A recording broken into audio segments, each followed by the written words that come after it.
Welcome back to Flying Dutchman Cards, episode 2. Have another TTM open up a couple. I got 2 in the mail today, so wanted to show you what we got here. As you can see, I have this awesome post-it note with a puppy dog on it. I'll just type my address.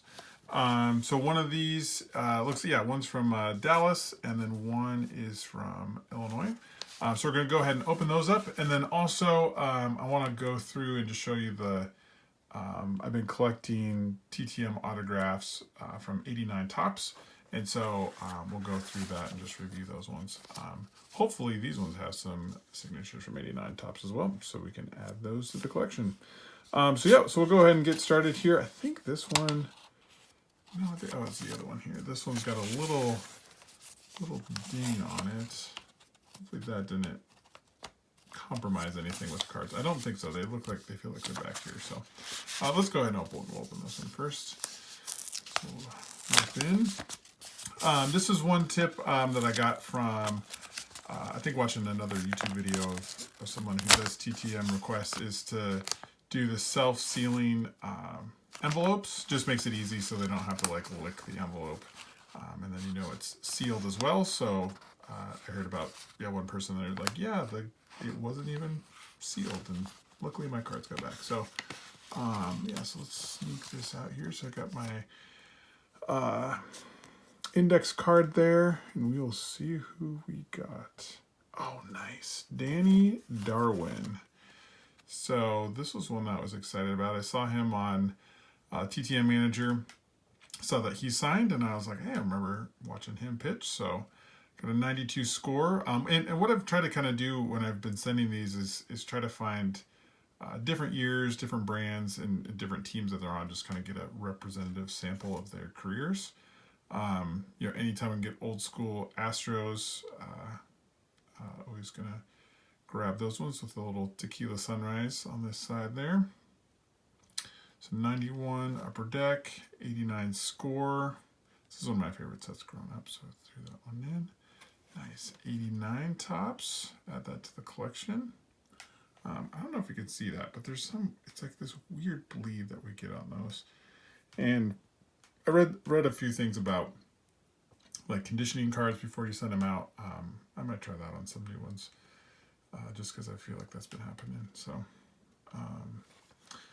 another 91 upper deck. I think this is his. I think this is the update. Or the high number. As you can see, the hologram got worn off somehow, but this is the update. So I got 2 of him for 91 upper deck. I just thought it'd be cool to get him in 2 different jerseys. And then nice 89 Donruss. Again, Astros logo, not the greatest card design, but I love the old school Astros. Nice. And then an MVP 91 Donruss. Looks like almost the same jersey he's got on back here. This other card. Maybe he was just lined up for the day taking photos, and one photographer is like, I can make money from 2 cards. So sweet, Danny Darwin. So we got that return, which is pretty awesome. And then we'll go ahead and open this one. This one looks like from Illinois. I don't remember who this would be. Oh, well, I think I know right now. It's Ron Kittle. So let's see what we got here. Hopefully he stamped it. I'm wondering if he's a little nervous. Maybe he wants a donation before he signs these. So let's see what we got. Well, there's the note I wrote. Looks like we do have a signature. So I'll throw that note over here. Nice. So Ron Kittle.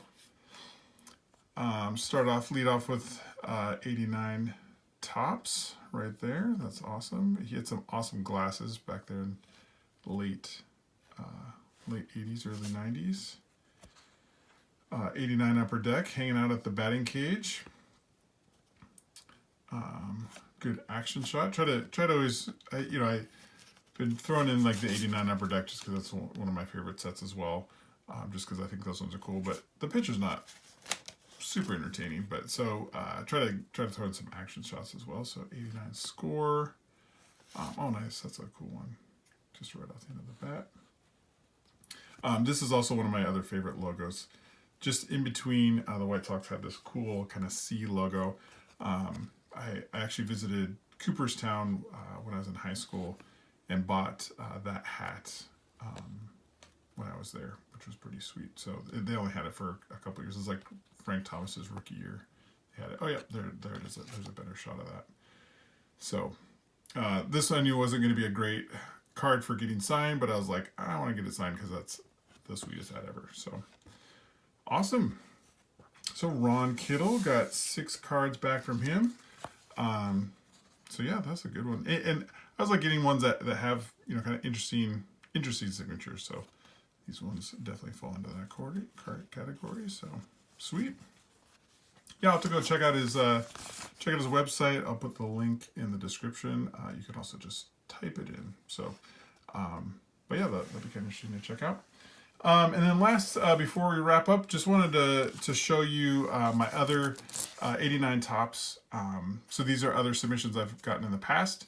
So you can tell that I'm kind of silly. You know, obviously these cards aren't worth a ton and not super important. But what I've been doing is just put them in a sleeve in a top loader, and then putting the top loader in a team bag. Mostly just because I had some team bags.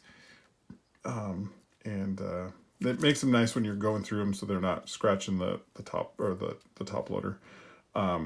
Obviously, it's overkill for minor stars of the 80s, and not super necessary. But I think it's fun. It makes me feel like I have this awesome collection. So the first one I sent out was Greg Gagne, played for the Twins, and he returned pretty quick, which was awesome. So that kind of got me started, got me hooked.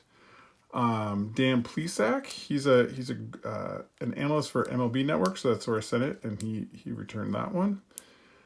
Bryn Smith, another awesome 80s logo with the Expos and in the powder blue. So I had like this is a pretty legit card. Awesome big signature, which looks great. Ron Gant. Gold Cup card, which is sweet. Hopefully we can get some more of those as we go. He works for the Braves, doing TV, and so I sent it to their station and got that one returned. Jay Bell scored the winning run of the 2001 World Series against the dreaded Yankees, which was awesome. This is back in his Indian days, and yeah, got quite a few other ones returned from him. Deion James. This one was fun.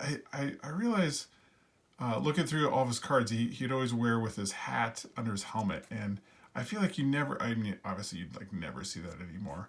But it's just fun to see like how that was like a trend back in the day, to wear your hat underneath your helmet. And it was always funny when people would strike out and then they would just take off their helmet and just run into the field and they had their hat on. So I remember when I was playing baseball, we'd always try to do that as well. So I thought that was kind of apropos having a card from him.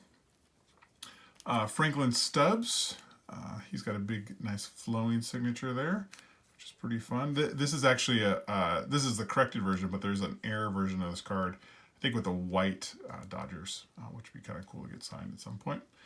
And then these are the ones from our last video. So Don August. As you can see on this one, that's kind of got that same bleed on there, so I might need to figure that out because I don't want to keep having all these bleed issues.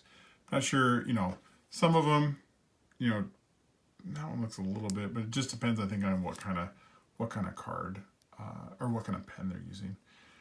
Frank Tanana, yeah, so like on his, you know, that looks pretty good. Bobby Witt, which is a nice one there. Good action shot. And then Doug Jones. I was hoping for another Doug Jones, but then he wrote back and said the number 2 card in the 89 Topps is not actually him. It's an error card with somebody else. So a little bummed about that, but totally understand not wanting to sign a card that's not you. So yeah, so that's my 89 Topps signatures, and then we got 2 back, Ron Kittle and Danny Darwin. And so 2 good returns there, which is pretty fun. So hope you enjoyed watching, and we'll see you soon.